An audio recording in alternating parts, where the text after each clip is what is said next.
નમસ્કાર મિત્રો દેશ અને દુનિયાના સુપરફાસ્ટ સમાચારમાં તમારું સ્વાગત છે। ફાસ્ટેગના પ્રથમ દિવસે 1.4 લાખ પાસ બુક થયા છે। નેશનલ હાઈવે ઓથોરિટી ઓફ ઇન્ડિયાએ 15 ઓગસ્ટના રોજ સત્તાવાર રીતે ફાસ્ટેગ વાર્ષિક પાસ લોન્ચ કર્યો। હવે તેને જોરદાર પ્રતિસાદ મળ્યો છે। પહેલા દિવસે સાંજે 7 વાગ્યા સુધીમાં લગભગ 1.4 લાખ પાસ બુક થયા। તમે હાઈવે યાત્રા મોબાઈલ એપ ઉપર જઈને વાર્ષિક ટોલ પાસનો વિકલ્પ પસંદ કરીને પણ તેને સક્રિય કરી શકો છો। આ પાસની કિંમત 3000 રૂપિયા છે, જે 1 વર્ષ માટે માન્ય રહેશે, જે પાસથી 200 વખત ટોલ પાર કરી શકાશે। મિત્રો, અન્ય મહત્વના સમાચારની વાત કરીએ તો મોરબી જિલ્લામાં મેઘમહેર। હવામાન વિભાગની આગાહી અનુસાર મોરબી જિલ્લામાં મેઘમહેર જોવા મળી। વાંકાનેરમાં 32 મિલીમીટર અને મોરબીમાં 11 મિલીમીટર વરસાદ વરસ્યો। શ્રાવણ મહિનાની સાતમ આઠમ નિમિત્તે મોરબીમાં ખાનગી મેળાનું આયોજન કરવામાં આવ્યું હતું। વરસાદ શરૂ થતાં જ મેળાનું મેદાન ખાલી થઈ ગયું હતું। હાલમાં જિલ્લાના 5 તાલુકામાં વરસાદી માહોલ જોવા મળી રહ્યો છે। મિત્રો, અન્ય મહત્વના સમાચારની વાત કરીએ તો હમીરસર તળાવે પરંપરાગત મેળો યોજાશે। ભુજના હમીરસર તળાવ કિનારે સાતમ આઠમનો પરંપરાગત મેળો શરૂ થયો છે। નગરપાલિકા પ્રમુખ રશ્મિકાબેન સોલંકી અને કારોબારી ચેરમેન મહિદીપસિંહ જાડેજાએ ઉદ્ઘાટન કર્યું। મેળામાં મનોરંજનના સાધનો, કટલેરી, ઇમિટેશન, ગૃહ સજાવટ અને રમકડાના સ્ટોલ છે। શહેરી અને ગ્રામીણ લોકોની ભીડ જામી હતી। મુલાકાતીઓ સેલ્ફી લઈને સોશિયલ મીડિયા પર શેર કરે છે। સુરક્ષા માટે 50 પોલીસ અને ફાયર ટીમ તૈનાત હતી।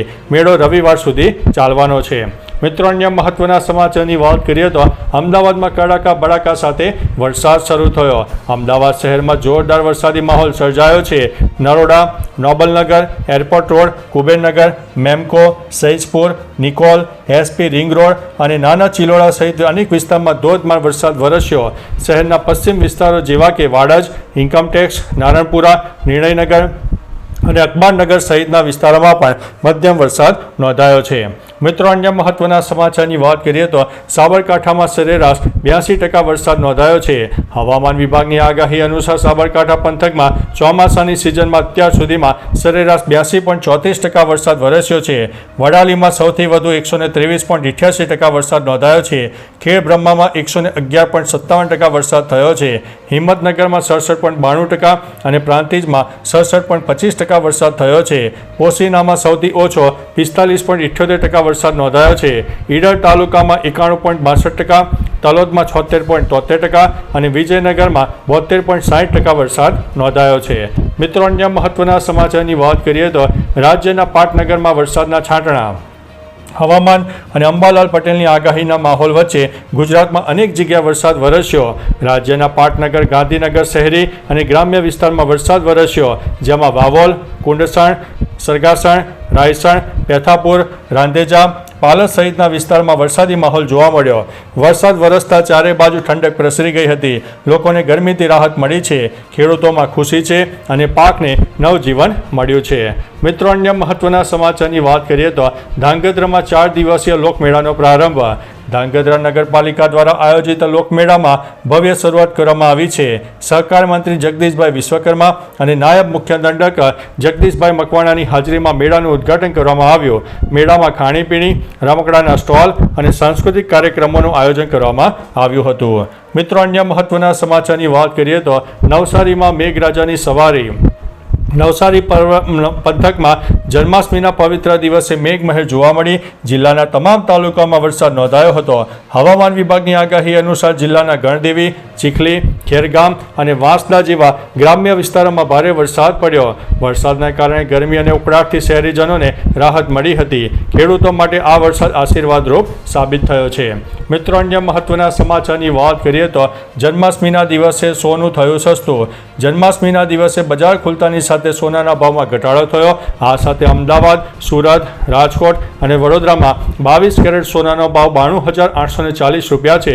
24 કેરેટ સોનાનો ભાવ પ્રતિ 10 ગ્રામ 1,01,280 રૂપિયા છે।